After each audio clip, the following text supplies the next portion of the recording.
ఆమె పుట్టినప్పుడు మహాలక్ష్మి అన్నారు, పెరిగేటప్పుడు మర్యాద అన్నారు, పెళ్ళయ్యాక పరాయి ఇంటి ఆడపడుచు అన్నారు. కానీ తన మనసులో ఏముందో ఒక్కరు కూడా అడగలేదు.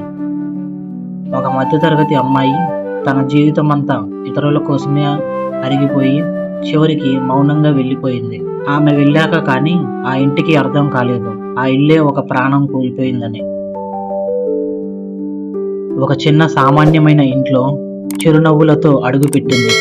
తండ్రికి తను ప్రాణం, తల్లికి తను నీడ. బొమ్మలు కావాలని అడిగితే వచ్చే నెల కొందాం అన్న తండ్రి మాటలతోనే ఆమెకు సర్దుకుపోవటం అంటే ఏంటో చిన్నప్పుడే అర్థమైపోయింది. స్కూల్ బ్యాగ్ కంటే బాధ్యతల బరువే ఆమెకు ఎక్కువగా తెలిసేది.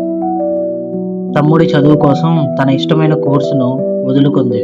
కొత్త బట్టలు అడగాలంటే భయం, సెలవుల్లో విహారయాత్రలు అంటే కళ.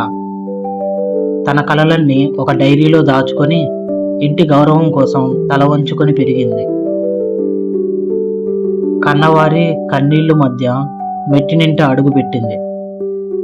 అక్కడ తను ఒక భార్యగా, కోడలిగా, తల్లిగా తనను తాను మలుచుకుంది. పాత చీరలే కట్టుకున్న పిల్లలకు కొత్త బట్టలు కొనిపించింది. అనారోగ్యం వచ్చినా ఏం లేదులే అని సర్దుకుపోయింది. తన ఆకలిని దాచుకొని అందరి కడుపు నింపడమే ఆమె దినచర్య అయింది. పిల్లలు పెరిగి పెద్దయ్యారు, వాళ్ళకి రెక్కలొచ్చాయి. ఆమె మాత్రం అదే పాత కుర్చీలో కూర్చొని గతాన్ని నెమరు వేసుకున్నది. తన ఆరోగ్యం క్షీణిస్తున్నా ఎవరికి భారం కాకూడదని మౌనంగా భరించింది. ఒక ప్రశాంతమైన రాత్రి ఆమె కళ్ళు శాశ్వతంగా మూతపడ్డాయి.